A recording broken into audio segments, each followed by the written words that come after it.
There are stories that refuse to die, stories that cling to existence with such relentless force that they outlast empires, laws, and even the people who tried to bury them. In 1860, when the last slave ship crossed the Atlantic Ocean and reached American soil, it carried far more than human beings in its hold.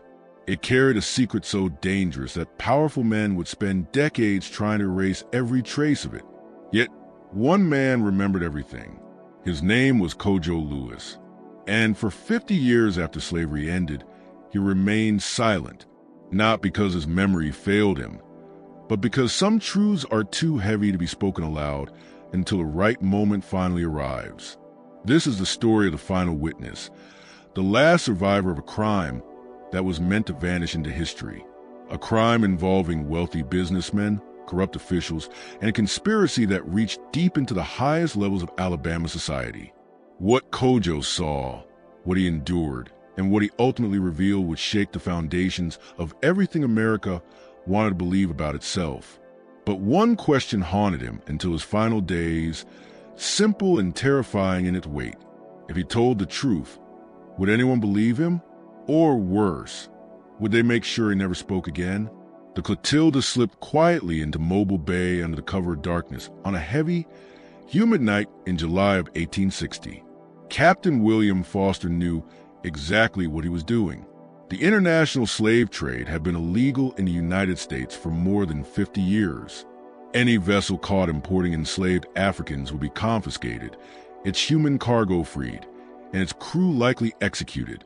But Timothy Mear, one of the wealthiest shipbuilders in Mobile, Alabama, had made a bet. It was a reckless, arrogant wager fueled by alcohol and wounded pride. Months earlier, at a dinner party, Mear had argued heatedly with visitors from the North about states' rights and federal authority. As the conversation escalated, the Northerners insisted the slave trade was a relic of a barbaric past, something civilized nations had abandoned. Mear, red-faced and enraged, slammed his fist on the table. He declared that he would sail a shipload of Africans straight into Mobile Bay and that not a single federal marshal would dare stop him. He would prove that Southern power was absolute and that federal laws were nothing more than paper threats. The room went silent. Some guests laughed nervously, convinced the bourbon was speaking. But Timothy Mear was not a man known for proofless boasts. He had built his fortune on calculated risks and an unshakable belief in his own invincibility. His brother, James Mear, leaned forward, his eyes bright with interest, and quietly asked how much such a venture might cost. Within days, the conspiracy took shape. Timothy and James Mear, along with Burns Mear and several other wealthy planners, pooled together $35,000, an enormous sum in 1860. They hired Captain William Foster, an experienced sailor known for his discretion and his willingness to bend the law for the right price. The Clotilda was outfitted for the voyage. Its hold was modified to carry human beings, and its paperwork was falsified to present the journey as a legitimate trading mission to the Caribbean. Foster departed Mobile in March of 1860 with a crew of 12 men, carefully chosen for their loyalty and their ability to keep silent. The Atlantic crossing took 6 weeks. When the ship reached the port of Whydah in the Kingdom of Dahomey, Foster made contact with local slave traders who served King Gizo. Dahomey was one of the most powerful states in West Africa, and the king maintained his authority through constant warfare with neighboring kingdoms. Prisoners of war were the kingdom's most valuable export, and Dahomey's warriors were infamous for their brutality and efficiency. Foster paid little attention to the politics or history of the region. His only concern was filling the ship's hold and returning to Mobile before federal authorities learned of the operation. 110 people were purchased for $9,000 in gold. They came from different ethnic groups, including Yoruba, Fon, and others captured during raids on villages throughout the region. Among them was a young man named Clotilda, barely 19 years old, who would later be known in history as Cudjo Lewis. Cudjo came from the village of Bont, a place that had been peaceful and prosperous.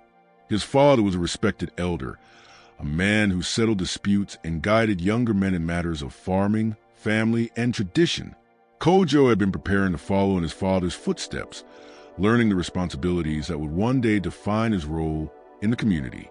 He had brothers and sisters, aunts and uncles, and an extended family network woven through the village like roots through the earth.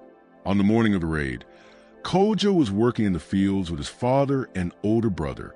They heard the drums first, not the familiar rhythms of celebration or ceremony, but frantic, urgent beats that signaled only one thing: danger. By the time they reached the village, smoke was already rising from burning homes. The Dahomey warriors had attacked at dawn, when most people were still waking and defenses were weakest. Cudjo's father shoved him toward the forest, shouting for him to run, to hide, to survive. But Cudjo hesitated. He turned back, searching for his mother and sisters. That brief moment cost him everything. A warrior seized him, struck him across the head with a flat of machete, and darkness closed in. When he awoke, he was chained by the neck to a line of other captives. His head pounded with pain, and dry blood crusted his face. He called out for his family, but no one answered. The captives were marched for 6 days, stopping only briefly for water and small amounts of food. Those who fell behind were beaten. Those who collapsed were abandoned to die where they fell. At the coast, Cudjo saw the ocean for the first time. It stretched endlessly, a vast expanse that seemed to swallow the sky itself. Anchored in the harbor was a Clotilda, the ship that would carry him away from everything he had ever known. The Middle Passage lasted 45 days. 110 people were crammed into a hold meant for cargo, not human life. They were chained in rows, unable to stand and barely able to move. The air was thick with the stench of sweat, vomit, and human waste. Disease spread rapidly in the dark.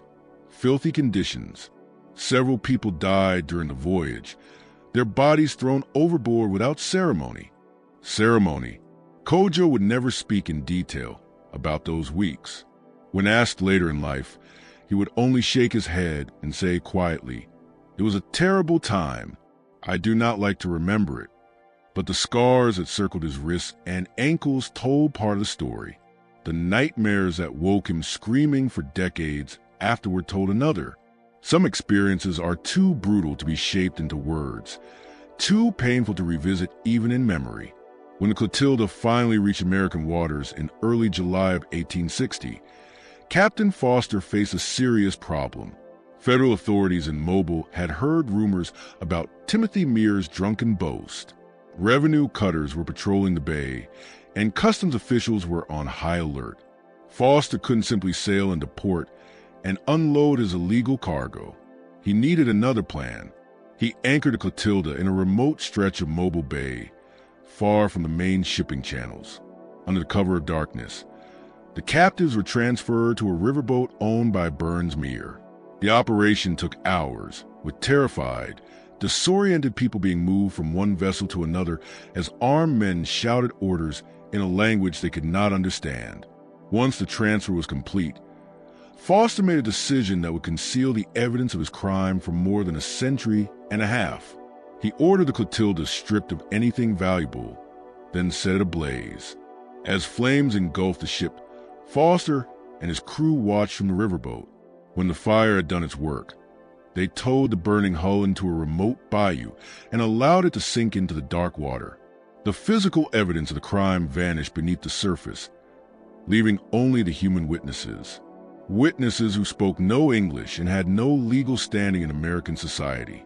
The captives were taken upriver to a swampy, isolated area north of Mobile. There, hidden among dense cane brakes and cypress swamps, they were held in makeshift camps while the Meare brothers decided how to divide their legal property.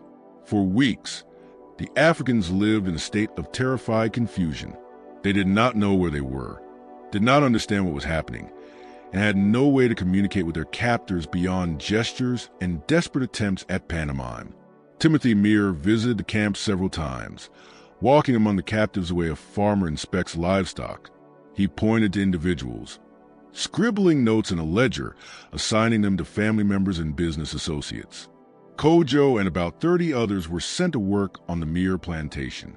They were given new names, short, simple names that white overseers could pronounce.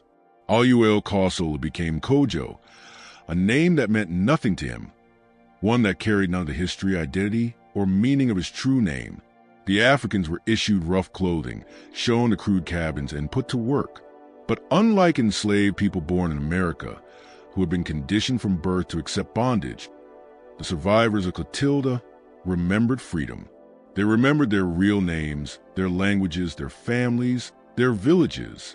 They had once lived full lives as whole people, and those memories made them dangerous. The Mir brothers understood this danger. They kept the new arrivals separated from other enslaved workers whenever possible. Overseers were instructed to punish any attempts to teach the Africans English beyond the bare minimum needed for labor. Rumors were spread throughout Mobile claiming these enslaved people had been legally purchased from plantations in Georgia and South Carolina and brought to Alabama before the war made such transactions impossible. And then they waited. They waited for the scandal to fade, for questions to stop being asked, for federal authorities to quietly abandon their investigation.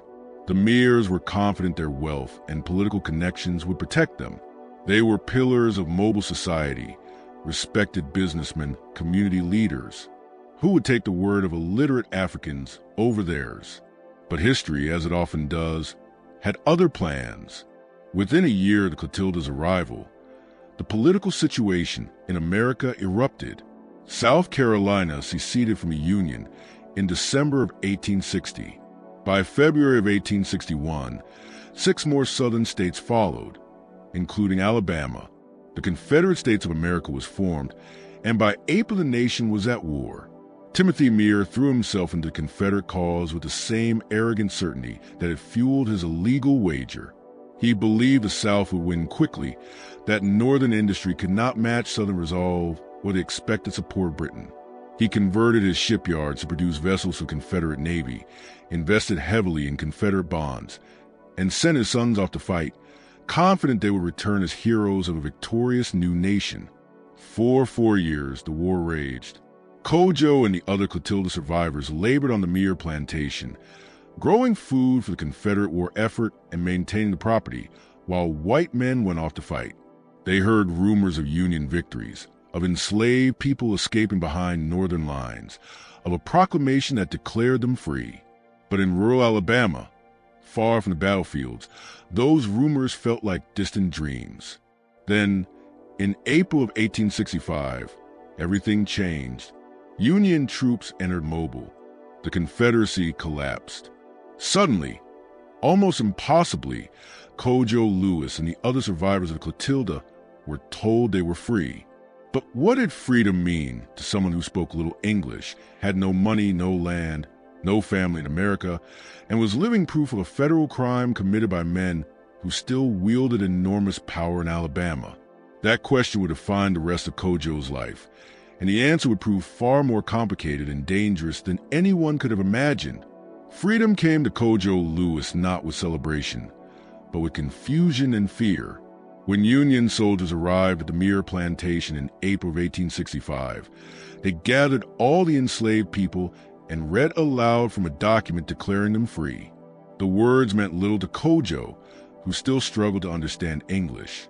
But the reactions of the overseers, the shock, the anger, the barely hidden rage, told him that something fundamental had changed.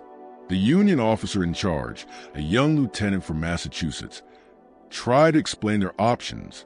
They could stay and work for wages. They could leave and look for work elsewhere. They could attempt to return to their homes, though he admitted that for those born in Africa, such a journey was impossible. The officer meant well, but his words revealed a deep misunderstanding of their reality. What did wages mean to people who had never handled money? Where could they go when they knew nothing of American geography? How could they return to villages that might no longer exist, to families who could be dead or scattered beyond hope of reunion? Timothy Mir, meanwhile, was confronting a crisis of his own. The Confederacy had fallen. His investments in Confederate bonds were now worthless. His shipyards had been damaged during the Union occupation. His sons returned from the war broken, one missing an arm, another haunted by what would later be called shell shock. The world he had known, the system that had made him wealthy and untouchable, was collapsing around him. But Mir was a survivor. He understood that while the war was over, the struggle for power in the South was only beginning, and he quickly realized that the Clotilda survivors represented both a threat and an opportunity. The threat was obvious. They were living proof of a federal crime. If federal prosecutors decided to make an example of someone, to demonstrate that the law applied even to rich white Southerners, the Clotilda case was ideal. The crime was clear, the evidence undeniable, and the penalty, execution, would send a powerful message.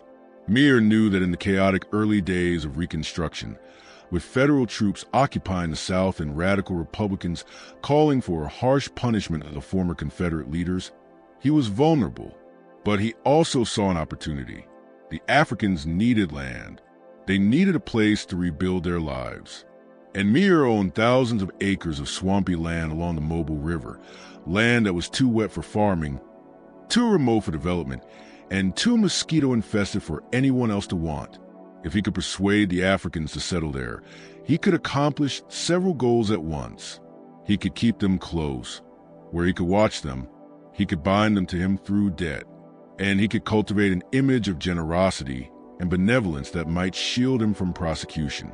Within weeks of the war's end, Mir approached the Clotilda survivors with a proposal.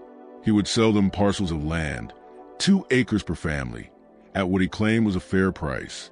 They could pay over time, working for wages on his remaining properties or in his shipyards, with their earnings applied toward the land debt to people who had nothing, who were desperate to recreate some fragment of the communities they had lost. It sounded like a miracle. Cudjo was among those who agreed. He was 24 years old, strong, healthy, and determined to build a life in this strange new country. He had met a woman named Abila, another Clotilda survivor, who had been renamed Celia by her enslavers.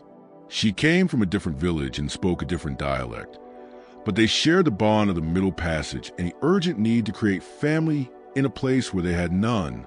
They married in a ceremony that blended what fragments they could remember of their African traditions with the Christian rituals forced upon them in bondage. Together, Cudjo and Abila began to build.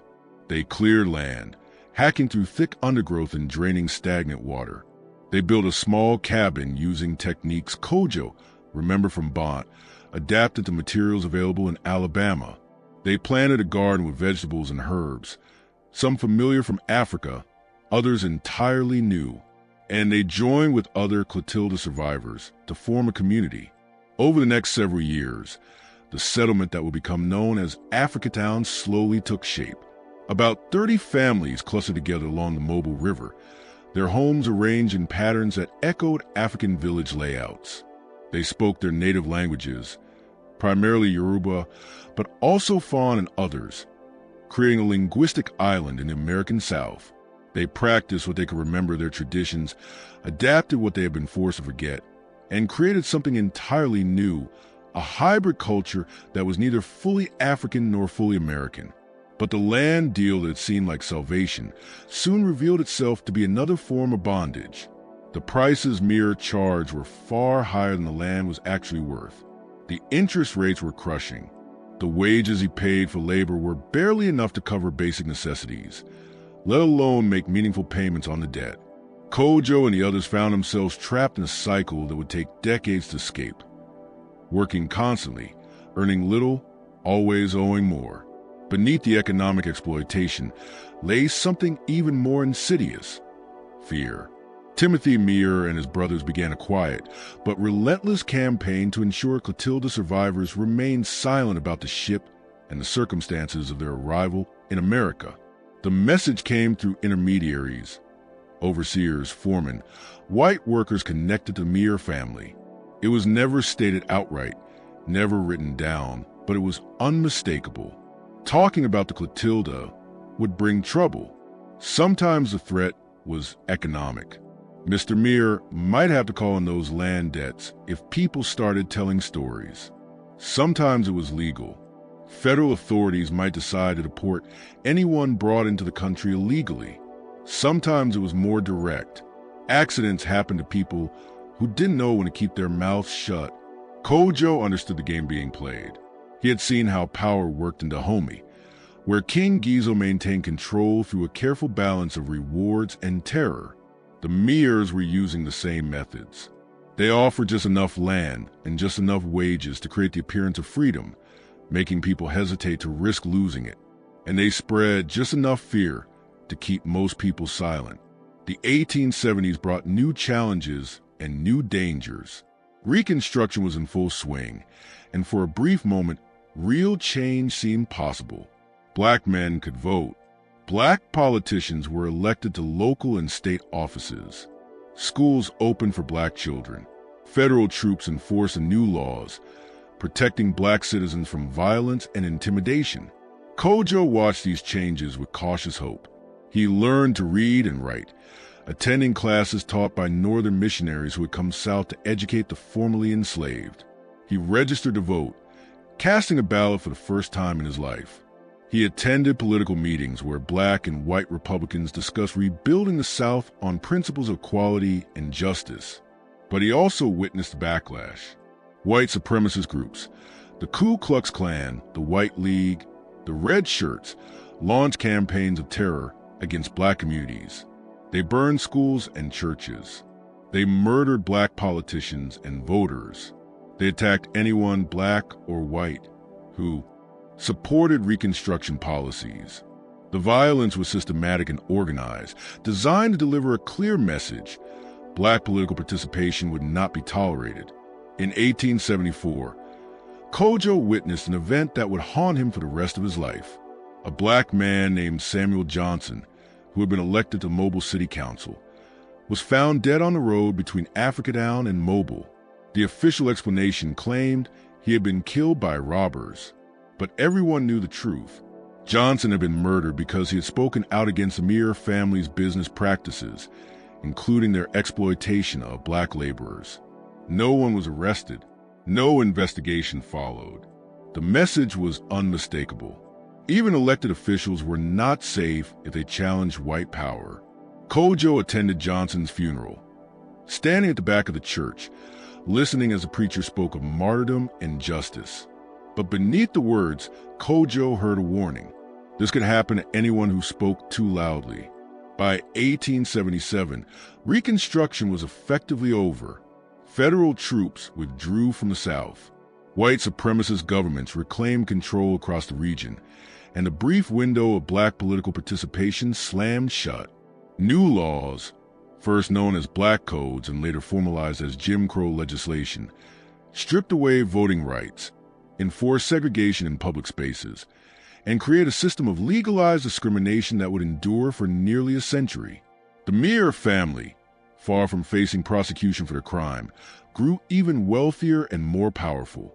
Timothy Mir expanded his business empire, investing in railroads, lumber mills, and real estate. He became a respected figure in Mobile society, his past quietly erased by white citizens who benefited from his economic influence. When he died in 1892, his obituary in the Mobile Register praised him as a pioneering businessman and a pillar of community. The Clotilda was not mentioned. Cudjo and Abla, meanwhile, were raising a family. Their first child, Alec, was born in 1866. James followed in 1868, then Cudjo Jr. in 1870, Polly in 1872, David in 1875, and finally Celia in 1878. 6 children, all born free in America, who would never know the horror their parents had endured, but who inherit the consequences all the same. Cudjo worked constantly to provide for them. He labored on the docks, loading and unloading ships. He worked in lumber mills, cutting timber from the forests around Mobile. He took odd jobs for white families, repairing fences, building sheds, anything that earned a few dollars. Abla took in laundry, washing clothes for white households, and sold vegetables from their garden. Slowly and painfully, they paid down the debt on their land. But Cudjo also made time to teach his children about who they were. In the evenings, after long days of work, he gathered them close and told stories about Bant. He taught them words in Yoruba, though he knew they would never speak it fluently. He explained the traditions of his people, the values that had known his life before Clotilda. He wanted them to understand where they came from, even if he could not tell them the full truth about how they had arrived in America. The children grew up between two worlds. At home, they heard African languages and ancestral stories. Outside, they faced the brutal realities of being black in Jim Crow, Alabama. They attended segregated schools with hand-me-down textbooks and underpaid teachers. They learned the unspoken rules of racial survival. Never look a white person directly in the eye. Always step off the sidewalk when a white person approaches. Never question or challenge white authority. Cudjo watched his children learn these rules with a mixture of pride and heartbreak. They were adapting, surviving, finding ways to exist in a hostile world. But he also saw how the system crushed their spirits, narrowed their futures, taught them to accept injustice as normal. At times, he wondered whether accepting Mears' land deal and staying in Alabama had been a mistake. But where else could they have gone? And would anywhere truly have been different? Then tragedy struck, and then it struck again, and again, until Cudjo began to feel as though he was being punished by forces beyond his understanding. In 1893, their daughter Celia fell ill with fever. She was only 15 years old, bright and beautiful, with her mother's smile and her father's stubborn determination. Cudjo and Abla tried everything: home remedies, prayers, even a white doctor who charged him a full week's wages for a brief examination. Nothing helped. Celia died on a suffocating August night, her body burning with fever, her parents helpless at her bedside. The grief nearly destroyed them. Abla stopped speaking for weeks, drifting through the house like a ghost. Cudjo buried himself in work, laboring until exhaustion erased thought. They laid Celia to rest in the small cemetery the Africatown community had established, marking her grave with a wooden cross Cudjo carved with his own hands. 3 years later, in 1896, their son David was killed. The circumstances were unclear, the stories contradictory, but the outcome was undeniable. David had been working at a sawmill when he argued with a white co-worker. The argument escalated. The white man struck David. David, young, angry, and tired of swallowing insults, struck back. That night, David did not come home. Cudjo went searching, walking the roads between the sawmill and Africatown, calling his son's name into the darkness. At dawn, he found David's body lying in a ditch beside the road. He had been beaten to death. Cudjo lifted his son and carried him home, walking the 3 miles with David's weight in his arms. Neighbors came out of their houses, saw what had happened, and wept. Everyone understood what this meant. There would be no justice, no investigation, no consequences for the men who had done this. Cudjo wanted to go to the sheriff. He wanted to demand answers, to insist that someone be held accountable. But the elders of Africatown stopped him. If you go to the sheriff, they warned, they will find a reason to arrest you. They will say David started it. They will say he attacked a white man. They will say you are causing trouble.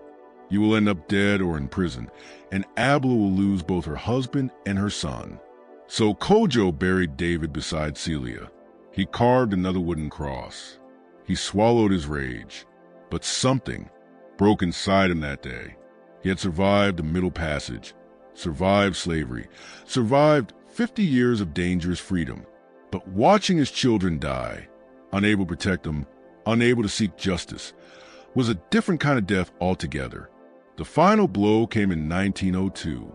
Cudjo Jr., their third child and namesake, was working for the Louisville and Nashville Railroad. He was employed as a brakeman, a brutally dangerous job that required coupling and uncoupling train cars, often while the trains were still moving. On a cold February morning, something went terribly wrong. Cudjo Jr. was crushed between 2 rail cars. The railroad company claimed it was his fault.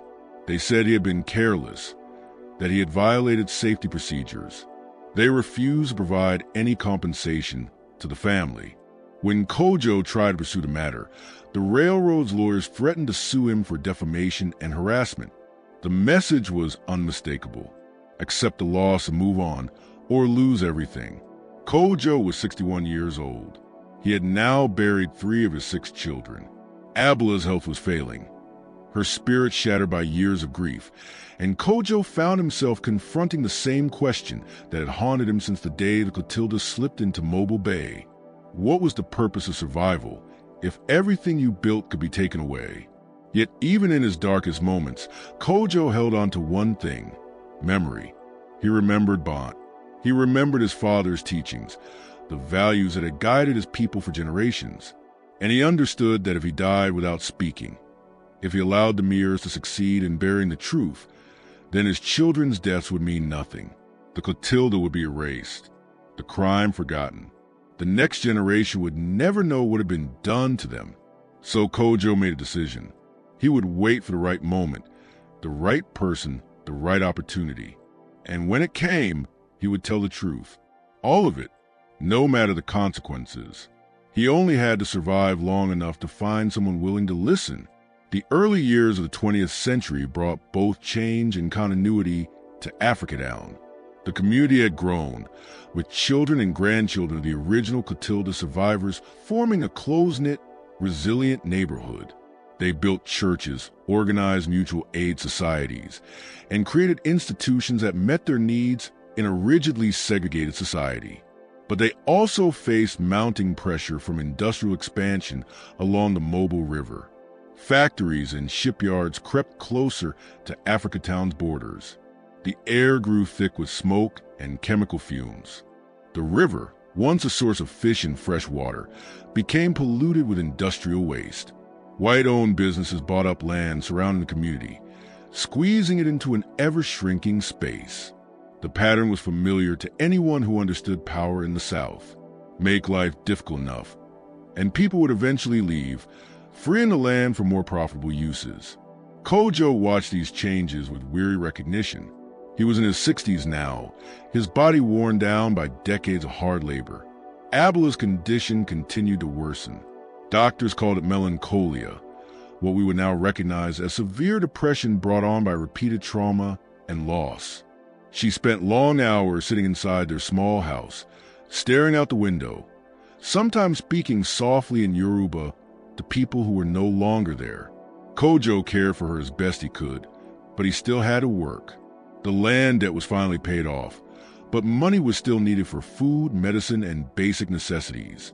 He took whatever work he could find, though employers were increasingly reluctant to hire older black men when younger workers could be paid less. In 1908, Abila died. She was 67 years old. She had spent 43 years in America without ever seeing her homeland again. Cudjo buried her beside their children in a small cemetery that now held so many of Africatown's dead. He carved her headstone himself, inscribing her name in both English and Yoruba. Abila Sealy, wife and mother, gone home. After Abila's death, Cudjo lived alone. His surviving children, Alec, James, and Polly, had families of their own and lived nearby, but Cudjo preferred solitude. He spent his days tending his garden, repairing his house, and sitting on his porch, watching the world change around him. Neighbors often stopped by to check on him, bringing food or asking if he needed help. He appreciated their kindness, but he also felt increasingly isolated. He was one of the last Clotilda survivors still alive, and the weight of memory was becoming unbearable. In 1914, something unexpected happened. A young black woman named Emma Langdon Roche came to Africatown.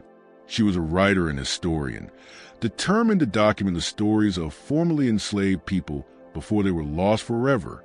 She had heard rumors about the Clotilda and wanted to know if they were true. Cudjo agreed to speak with her, though he remained cautious. He told her about his life in Bont, about the raid, the Middle Passage, the years of slavery, and the complicated decades of freedom that followed.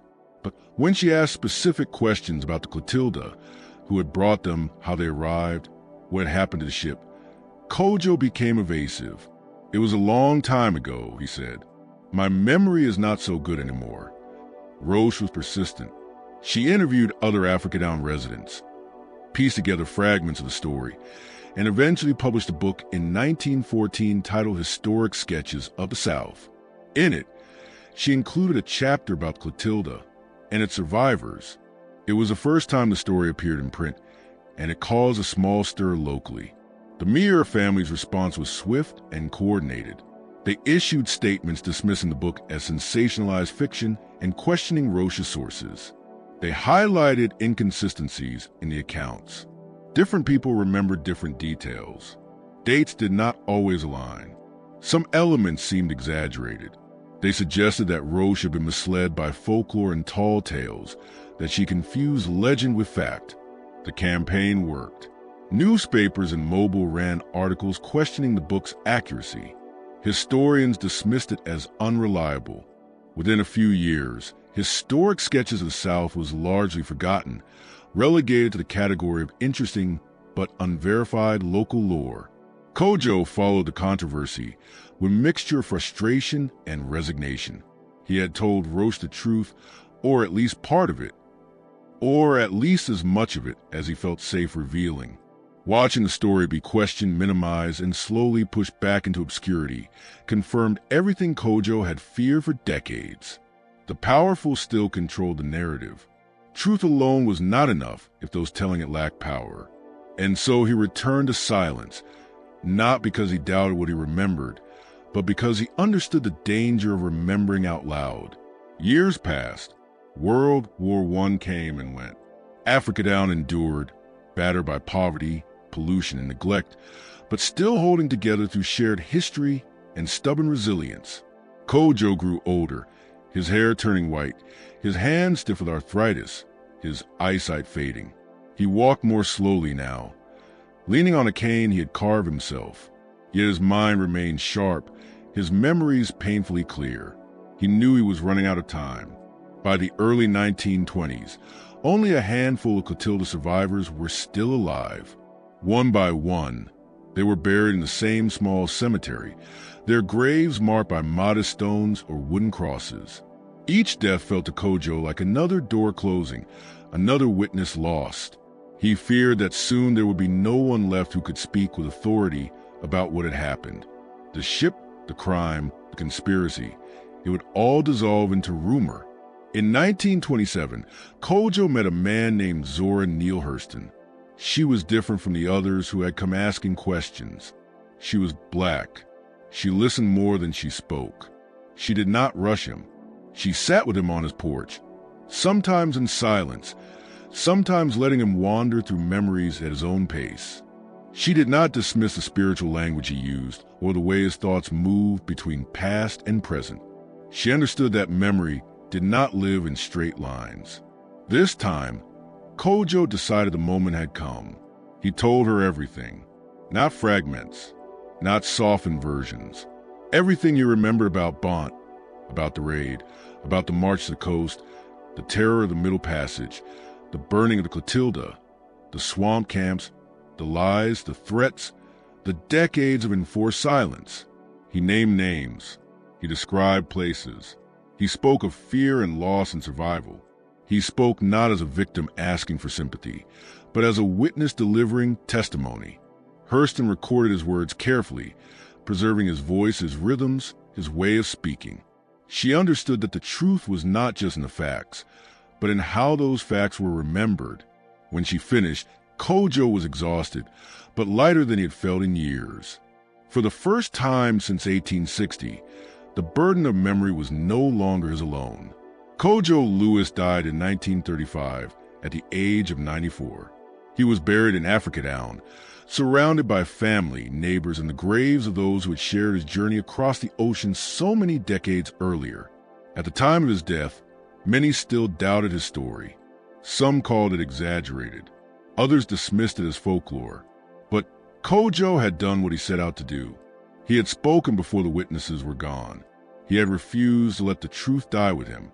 Long after the men who tried to erase the crime were forgotten, long after their fortunes faded and their names lost their power, Cudjo's words remained. And eventually, more than a century later, the Clotilda would be found, resting at the bottom of the river where it had been sunk in secret. The ship could no longer be denied. The truth could no longer be buried. Cudjo Lewis had been right to wait, and he had been right to speak. How do I move on when I remember everything? When I close my eyes, I see my father's face. I hear my mother's voice. I smell the smoke from our burning village. How do you forget that? Hurston asked him why he was afraid, what exactly he believed might happen if he spoke openly. Cudjo's answer was simple and devastating. The Mir family still owned most of the land around them, he said. They still had power, still had friends in government, still had ways of making life difficult for people who caused trouble. And he still lived on land he had bought from them. His children lived there. His grandchildren lived there. If he spoke too loudly, if he angered them, what would happen to his family after he was gone? It was a question that revealed the true nature of power and oppression.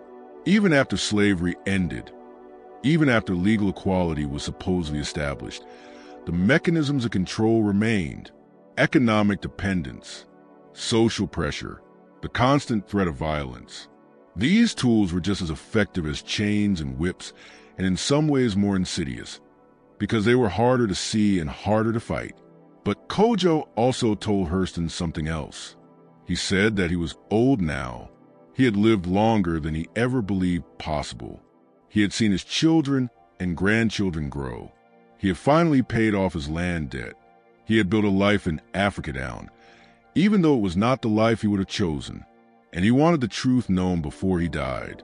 He wanted people to understand what had been done to them, not only by the Mirs, but by an entire system that allowed it to happen, and then worked tirelessly to pretend it never did. Hurston promised she would tell his story and make sure the world knew what had happened. She took photographs of Cudjo standing in front of his house, holding tools, tending his garden. In one particularly striking image, Cudjo stands upright despite his age, looking directly into the camera with an expression that is both dignified and defiant. His eyes seem to look through the lens, across time itself, straight at future viewers, demanding to be seen and heard. Hurston also interviewed the other Clotilda survivors still living in Africatown. By then, only a handful remained. Polly Allen, Osaki, a few others. Each carried their own memories, their own versions of the story, their own wounds. Hurston documented them all, assembling the most complete record of the Clotilda and its survivors that had ever existed. When Hurston returned to New York, she wrote a book based on her interviews with Cudjo. She titled it Barakun, using the word for the holding pens where enslaved Africans were confined before being loaded onto ships. The manuscript was powerful, raw, and unflinching. It presented Cudjo's story in his own words, preserving his voice and perspective without filtering it through academic language or literary conventions. But when Hurston tried to publish the book, she encountered a wall. Publishers in the late 1920s and early 1930s were not interested in a story about the illegal slave trade told from an African perspective. They preferred comfortable narratives about the Old South, about reconciliation and progress, about how far America had supposedly come since the dark days of slavery. Cudjo's story was too raw, too accusatory, too unsettling. Some publishers objected to Hurston's insistence on preserving Cudjo's dialect instead of translating it into standard English. They claimed it made the book difficult to read and would limit its audience. Hurston refused to change it. Preserving Cudjo's voice exactly as he spoke was essential to the truth of the story. To alter would be to erase him once again, forcing him to fit white expectations instead of presenting him as he truly was. Other publishers were more blunt. The Mir family was still prominent in Alabama. The book portrayed respected Southern businessmen as criminals. It raised uncomfortable questions about how many other powerful families had built their fortunes through illegal and immoral means. It challenged the carefully constructed narrative of Southern honor and nobility that was being promoted through books, films, and popular culture. One publisher told Hurston plainly that the book would cause too much trouble. It would offend too many people. It would reopen wounds that, in their words, were better left closed. Why couldn't she write something more uplifting, something that showed progress instead of dwelling on the past? Hurston submitted the manuscript to multiple publishers over several years, But the answer was always the same. No. Eventually frustrated, she moved on to other projects. She would go on to write Their Eyes Were Watching God and other celebrated works. The Barracoon manuscript was placed in a drawer, where it would remain unpublished for nearly 90 years. Back in Africatown, Cudjo Lewis continued his quiet life. He tended his garden, repaired his house, and sat on his porch, watching the world change around him. Neighbors stopped by to visit, and Cudjo told them stories about Africa, about the old days, about the people who would come on to Clotilda. He became a living link to a past that was rapidly disappearing, a keeper of memories no one else could fully preserve. But Cudjo also felt time closing in. He was in his 90s now, one of the oldest people in Africatown. His body was failing. His strength faded day by day. He worried about what would happen to the story after he was gone. Hurston had promised to publish it, but years had passed and nothing had appeared. Would the truth disappear with him after all? In the summer of 1935, Cudjo's health declined rapidly. He developed pneumonia, and his weakened body could not fight it off. His children and grandchildren gathered around his bed, holding his hands, speaking softly in English and in the fragments of Yoruba they still remembered. Cudjo drifted in and out of consciousness, sometimes speaking English, sometimes his native language, sometimes blending the two. In his final moments, witnesses said Cudjo spoke in Yoruba, calling out names no one recognized. His father, his mother, his siblings from Bont. He seemed to be seeing people who were no longer there, reaching out to touch faces only he could see. Then, quietly, peacefully, he died. It was July 17, 1935. Cudjo Lewis was 94 years old. He was the last survivor of Clotilda, the last person born in Africa and brought to America as a slave. With his death, a direct living link to that history was severed. No one alive would ever again be able to say, "I remember Africa. I remember the Middle Passage. I remember slavery from personal experience." Cudjo's funeral was held at Union Baptist Church in Africatown. Hundreds of people attended. Family members, neighbors, and people from across Mobile who had heard of the old African man and wanted to pay their respects. The preacher spoke about Cudjo's long life, his strength, his faith, and his devotion to family and community. He described Cudjo as a bridge between two worlds, a man who had never forgotten where he came from, yet had built a life in a place where he had been forced to remain. Local newspapers published brief notices of his death. The Mobile Register referred to him as the last survivor of the last slave ship, though the article focused more on his remarkable age than on the circumstances of his arrival. The Birmingham News ran a slightly longer piece, calling Cudjo a living link to a vanished era, a historical curiosity. None of the obituaries mentioned Clotilda by name. None identified Timothy Meare or his brothers as the men responsible for bringing Cudjo to America. None described what happened as a crime or suggested that anyone should be held accountable. The story was framed as something sad but distant, interesting but safely disconnected from the present. By then, the Meare family was in its third and fourth generations. They made no public comment about Cudjo's death, but privately they may have felt relief. The last witness was gone. The final person who could speak from direct experience about what had truly happened was dead. The story could finally be buried, allowed to fade into legend, stripped of its power to accuse or demand justice. Except it couldn't, because Cudjo had done something the Meares had not anticipated. He had trusted Zora Neale Hurston with the truth, and she had written it down. The manuscript sat in a drawer, unpublished and unknown, but it existed, and as long as it existed, the story could never be fully erased. The truth, it turned out, was patient. It could wait decades, generations, even for the right moment to emerge. And when it did, it would speak in Cudjo's voice, telling a story that refused to die. For decades after Cudjo's death, the story of Clotilda occupied a strange liminal space. It was known in Mobile and Africatown, passed down within families like a precious heirloom. Grandparents told their grandchildren about the ship that brought their ancestors from Africa, about the Mir family's crime, about Cudjo Lewis and the other survivors who had built a community from nothing. But outside Africatown, the story was treated as folklore, a legend that might or might not be true, interesting but unverified. The Mir family continued to prosper through the mid-20th century. Their name was attached to streets, buildings, and businesses throughout Mobile. Mir Avenue ran through the heart of the city. Mir State Park, donated by the family, became a popular recreational area. Descendants of the family were respected figures in business, politics, and civic life.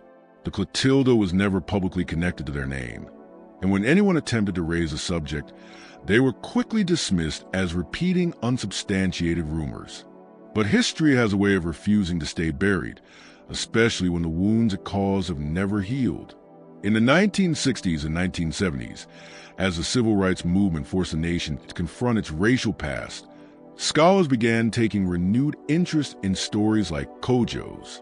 Researchers combed through archives, searching for evidence of the Clotilda and other aspects of the slave trade that had been deliberately hidden or forgotten. They uncovered shipping records from Mobile in 1860 showing unusual activity in July. Boats moving at night, unexplained cargo transfers, report of federal customs officials investigating rumors of an illegal slave ship. They found newspaper articles from the time mentioning Timothy Mear's boast and the investigation that followed. They located court documents related to Mear's business dealings that showed large, unexplained expenditures in early 1860, consistent with financing a slave trading voyage. The documentary evidence was fragmentary but suggestive. It supported the story preserved in Africatown, lending credibility to what had long been dismissed as folklore. Historians began writing about the Clotilda, including it in studies of the slave trade and Reconstruction. The story reached a wider audience, though many mainstream historians remain cautious, preferring well-documented events over accounts rooted largely in oral tradition. Meanwhile, Africatown itself was struggling. The industrial development that had begun in the early 20th century accelerated sharply after World War II. Factories, chemical plants, and paper mills surrounded the neighborhood, bringing pollution but few jobs for local residents. The air was thick with chemical odors. The Mobile River became contaminated with industrial waste. Rates of cancer and respiratory disease in Africatown were far higher than in other parts of Mobile. The community was also hit hard by urban renewal and highway construction. In the 1960s, Interstate 165 was built straight to the heart of Africatown, displacing dozens of families. The highway created a physical barrier that isolated the neighborhood from the rest of the city, making access to jobs, services, and opportunities more difficult. The pattern was familiar to anyone who understood how urban planning had been used as a tool of segregation. Highways were routed through black neighborhoods, destroying communities and depressing property values, while white neighborhoods were preserved and protected. By the 1980s and 1990s, Africatown was in serious decline. Young people left in search of opportunity elsewhere. Houses were abandoned, businesses closed, infrastructure crumbled. The community that Cudjo Lewis and the other Clotilda survivors had built with such determination and hope was slowly dying, strangled by pollution, neglect, and systemic discrimination. Yet even as a physical community deteriorated, interest in its history continued to grow. In 1997, the National Park Service conducted a study of Africatown, documenting its historical significance and recommending that it be preserved as a cultural heritage site. The study included extensive research into the Clotilda, drawing on archival records, archaeological findings, and oral histories passed down through generations of families. The report confirmed what Africatown residents had always known. The Clotilda story was real.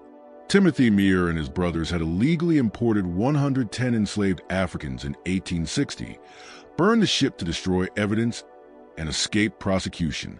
The survivors have been forced to settle on land sold to them at inflated prices by the very men who had enslaved them, creating a community that stood both as a testament to their resilience and as a living reminder of the crime that brought them there.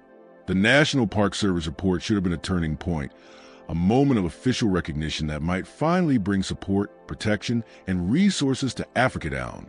But while the report generated media attention and academic interest, it did not lead to meaningful change. Africatown remained poor, polluted, and neglected. When members of the Meir family were asked about the findings, they either declined to comment or offered vague statements about the complexity of history and the importance of looking forward instead of dwelling on the past. Meanwhile, the physical evidence of Clotilda itself remained elusive. The ship had been burned and sunk in 1860, and its exact location had been lost over time. Over the decades, many people searched for the wreck, but the mobile Tensas Delta is a vast, tangled system of waterways, bayous, and swamps. Searching for a single sunken vessel in that environment was like searching for a needle in a haystack. Without the ship itself, some historians continue to argue that the Clotilda story could not be proven beyond doubt. There were records suggesting something had happened. There were oral histories preserved by families. But without the physical remains of the ship, skeptics insisted there was still room for uncertainty. And as long as doubt existed, the story could be dismissed, minimized, or explained away. Then, in 2018, something extraordinary happened. A reporter named Ben Raines, working for the Alabama news outlet aloud.com, decided to search for Clotilda. Raines was an experienced investigative journalist and an amateur marine archaeologist. He had spent years researching the Clotilda story and believed the ship could be found if someone looked in the right place with the right methods. He began by studying historical records, searching for clues about where Captain Foster might have sunk the vessel. He examined accounts from people who had spoken to Foster years later, descriptions that mentioned specific landmarks and geographic features. He compared old maps of the mobile Tensas Delta with modern satellite images, narrowing down areas that matched those descriptions. Using this research, Raines focused on a section of the mobile river north of the city. He deployed sonar equipment to scan the riverbed, looking for anomalies that might indicate a shipwreck. The work was slow and frustrating. The water was dark and silty, visibility was almost non-existent, and the river was littered with debris and natural formations that produced countless false leads. But in January 2018, Raines found something. The sonar revealed a large object buried in mud at a location that matched the historical accounts of where Clotilda had been scuttled. Raines contacted marine archaeologists from the University of Southern Mississippi and the Alabama Historical Commission. Together, they conducted a more detailed investigation of the site. What they found was unmistakable. It was a ship from the mid-19th century, partially buried in the riverbed but intact enough to study. It was a two-masted schooner, approximately 86 feet long, built from pine and oak. Every detail matched historical descriptions of the Clotilda. The wreck showed clear evidence of fire damage, consistent with accounts that the ship had been burned before being sunk. Over the next year, archaeologists carefully excavated and documented the wreck. They recovered artifacts, fragments of wood, metal fittings, rope, and canvas. Samples were taken for carbon dating and wood analysis. Piece by piece, the evidence accumulated. In May 2019, the Alabama Historical Commission made its official announcement. The wreck was a Clotilda. The physical proof that had been missing for 159 years had finally been found. A story long dismissed as legend, questioned, doubted, and minimized was now confirmed beyond any reasonable doubt. The discovery made international headlines. Major newspapers around the world published stories about the last slave ship and its survivors. Television networks produced documentaries. Scholars who had spent years researching Clotilda suddenly saw their work thrust into the public eye. And in Africatown, descendants of the Clotilda survivors felt a complicated mix of vindication and grief. Vindication, because their family histories had finally been proven true. Grief, because it had taken so long for the world to believe them. The discovery of the Clotilda also reopened difficult questions about accountability and justice. The Meir family had built generational wealth on the labor and suffering of enslaved people, including those illegally brought on Clotilda. That wealth had been passed down through generations, compounding into privilege, influence, and security. Meanwhile, the descendants of the Clotilda survivors had been systematically denied opportunity, subjected to discrimination, and forced to live in a community burdened by pollution and neglect. The contrast was stark and impossible to ignore. The descendants of those who committed the crime lived in comfort and stability. The descendants of the victims struggled with poverty, environmental racism, and the ongoing effects of systemic inequality. And this was not distant history. In 2019, many residents of Africatown were great-grandchildren or great-great-grandchildren of Clotilda survivors. The crime had occurred only 5 or 6 generations earlier, well within the living memory of families. In the wake of the discovery, activists and community leaders in Africatown began speaking more forcefully about reparations and restorative justice. They pointed out that the Mir family had never been prosecuted, had never paid a penalty, and had never publicly acknowledged wrongdoing. They argued that the family had a moral obligation to make amends, to use at least some of the wealth built from that crime to repair the damage done to the community that still carried its scars.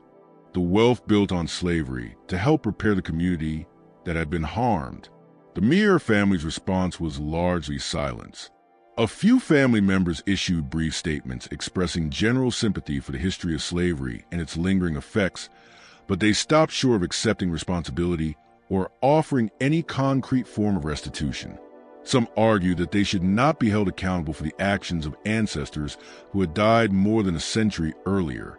Others declined to comment altogether, referring questions to attorneys who issued carefully worded non-responses. The debate over accountability and reparations continued, raising fundamental questions about historical justice.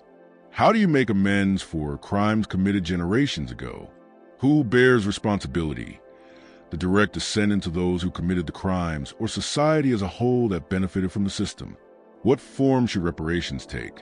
Financial compensation, the return of land, investment in community infrastructure, or something else entirely?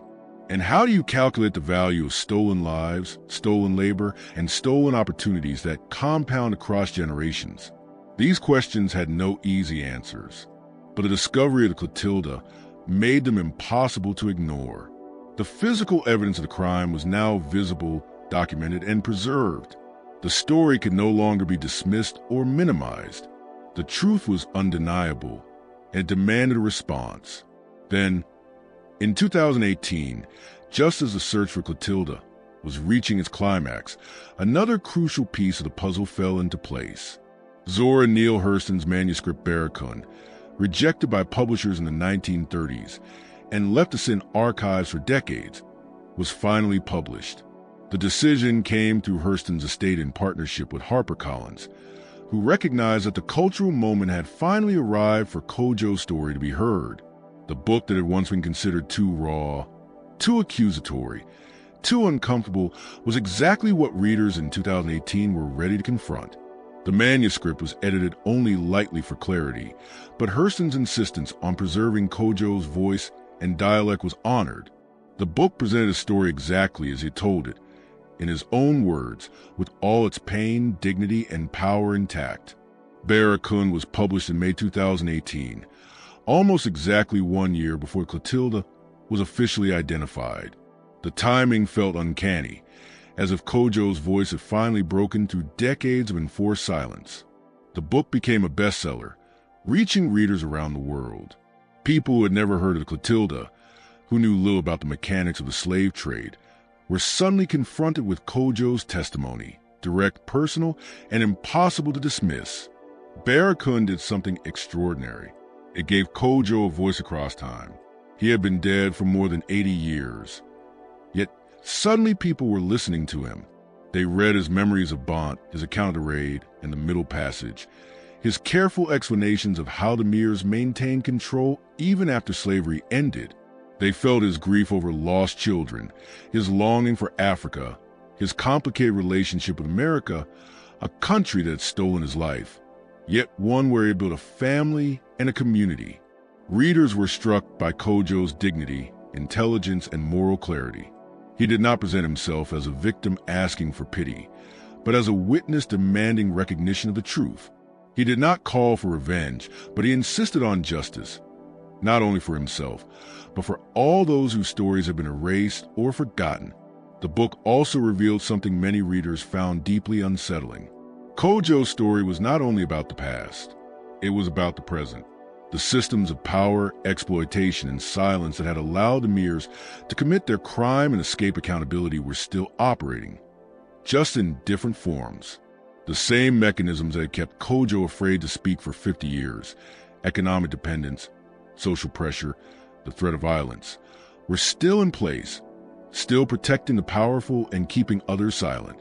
The combination of the Clotilda's discovery and the publication of Barakun created a cultural reckoning. Suddenly, the story was everywhere, in newspapers, on television, at academic conferences, in community meetings. People who had never thought deeply about the slave trade or its legacy were confronted with concrete evidence of how it had worked and how its effects continued to shape the present. In Africatown, this attention brought both opportunity and anxiety. On one hand, there was renewed interest in preserving the community's history and culture. The National Park Service began developing plans for a heritage area. Foundations and nonprofit organizations funded community development initiatives. Visitors arrived, wanting to see the place where the Clotilda survivors had rebuilt their lives. On the other hand, residents worried about gentrification and exploitation. Would this renewed interest lead to investment that benefited the people who live there now? Or would it raise property values and push them out, repeating the same patterns of displacement that had defined the community's history? There were also concerns about how the story would be told. Would it honor the survivors and their descendants? Or would it be sanitized, commercialized, turned into a tourist attraction that erased the ongoing consequences of the crime? These fears were intensified by the reality that much of the land surrounding Africatown was still owned by descendants of the Emir family or by corporations with historical ties to them. The same structures of power that had existed in Cudjo's lifetime were still present, only more subtle, more bureaucratic, and harder to challenge. The struggle for justice, residents argued, was not only about acknowledging the past, it was about changing the present and shaping the future. In 2020, the Alabama Historical Commission announced plans to create a museum and heritage center in Africatown dedicated to telling the story of the Clotilda and its survivors. The project included plans to preserve Cudjo Lewis's house, which still stood on land he had purchased from Timothy Meir more than 150 years earlier. The house would be restored and open to public, allowing visitors to walk through the rooms where Cudjo had lived, to see the garden where he had grown his vegetables, to stand in the very place where he had told Zora Neale Hurston his story. The announcement was met with mixed reactions in Africatown. Some residents welcomed the recognition and the possibility of economic opportunity, benefits. Others were wary, concerned that the project would be controlled by outsiders who neither understood nor respected the community's needs and priorities. Questions quickly arose about who would control the narrative, how the story would be told, and who would ultimately benefit from telling it. Community leaders were clear and firm. Any development, they insisted, had to be led by Africatown residents and serve their interests first. Descendants of the Clotilda survivors had to be involved in every stage of planning and execution. They called not only for museums and memorials, but for real investments in infrastructure, environmental cleanup, education, healthcare, and sustainable economic development. Honoring the past, they argued, required confronting the present. Preserving history meant creating a better future for the people who carried that history in their blood and bones. These demands raised deeper questions about what justice truly looks like in practice. Is it enough to acknowledge past wrongs, to build museums, monuments, and exhibits, to tell stories that were once suppressed? Or does justice require material change, reparations, land restoration, economic investment in communities that have been systematically harmed? And who gets to decide what justice should look like? Historians and government officials, or the descendants of those who endured the harm? As of today, those questions remain unresolved. The Clotilda wreck site has been designated a National Historic Landmark, protected for future study. Cudjo Lewis's house has been restored and open to visitors. Barakun continues to be widely read, introducing new generations to Cudjo's voice and testimony. Africatown has received renewed attention and some investment, though residents say it falls far short of addressing decades of neglect, pollution, and environmental injustice. The Mir family has largely remained silent, though public pressure for accountability continues to grow. In 2020, calls were made to rename streets and buildings bearing the Mir name, to remove those names from public spaces as a refusal to honor individuals responsible for such a grave crime. Some of those efforts succeeded. Others stalled amid political resistance. Yet the most important legacy of the Clotilda story may not lie in museums, monuments, or even reparations. It lies in the power of testimony, the persistence of memory, and the long, uneven arc of justice. Cudjo Lewis waited 50 years after emancipation to fully tell his story, not because he feared remembering, but because he was waiting for a world that might be willing to listen. He died in 1935, believing his words might never reach beyond Africatown, that the truth could die with him. But he had done one crucial thing. He entrusted his testimony to Zora Neale Hurston, and she wrote it down. That manuscript sat unseen for decades, but it endured. And when the time was right, when the culture was finally ready, it spoke in Cudjo's voice, telling a story that refused to disappear. Today, visitors to Africatown can stand in front of Cudjo Lewis's house and see the photograph Hurston took in 1927. Cudjo stands outside his home in work clothes, holding a walking stick. His face is weathered, his body worn by age and labor, but his eyes are steady and direct. He looks straight into the camera, straight at us, across time and generations, demanding to be seen, demanding to be heard. The story of Cudjo Lewis is not merely a story about the distant past.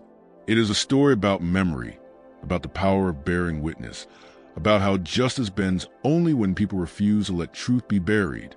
It is a story about how crimes committed generations ago create consequences that ripple forward through time, shaping lives long after the original perpetrators are gone. It is also a story of resilience, of how people can endure unimaginable trauma and still build lives of dignity and meaning. Cudjo Lewis survived the Middle Passage. He survived slavery. He survived 50 years of dangerous freedom.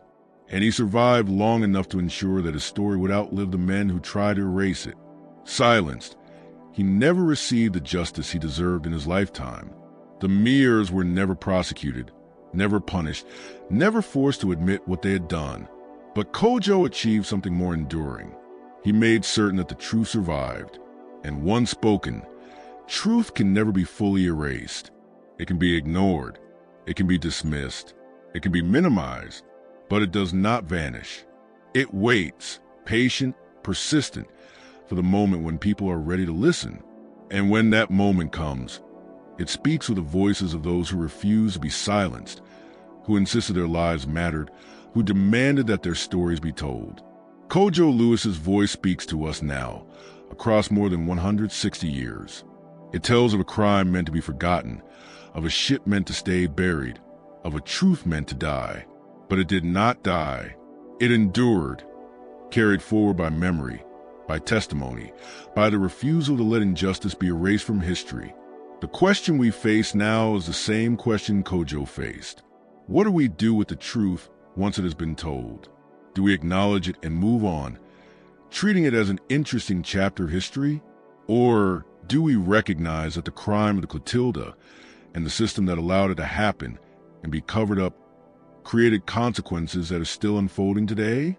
Do we see the connection between what happened to Cudjo Lewis and what continues to happen to his descendants and to Black communities across America? These are not easy questions. They have no simple answers. But they are questions we must confront if we wish to honor Cudjo's testimony, if we wish to do justice to his memory, if we hope to build a world where such crimes are not only acknowledged but addressed, where truth is not merely spoken but acted upon. Cudjo Lewis died in 1935, but his story lives on. It lives in the words he spoke to Zora Neale Hurston, preserved in Barracoon. It lives in the wreck of Clotilda, resting beneath the river and now protected as a historic site. It lives in Africatown, in the community he and the other survivors built against overwhelming odds. And it lives in the ongoing struggle for justice, for recognition, for reparations, for a future in which truth matters, and crimes are not forgotten simply because time has passed. In the end, Cudjo won. Not the justice he deserved, not the peace he longed for, not the return Africa he dreamed of, but he won the battle that mattered most to him. He ensured the truth would survive. And as long as the truth survives, as long as people remember and tell his story, as long as we refuse to let the past be buried and erased, there remains hope for justice, however long it takes to arrive.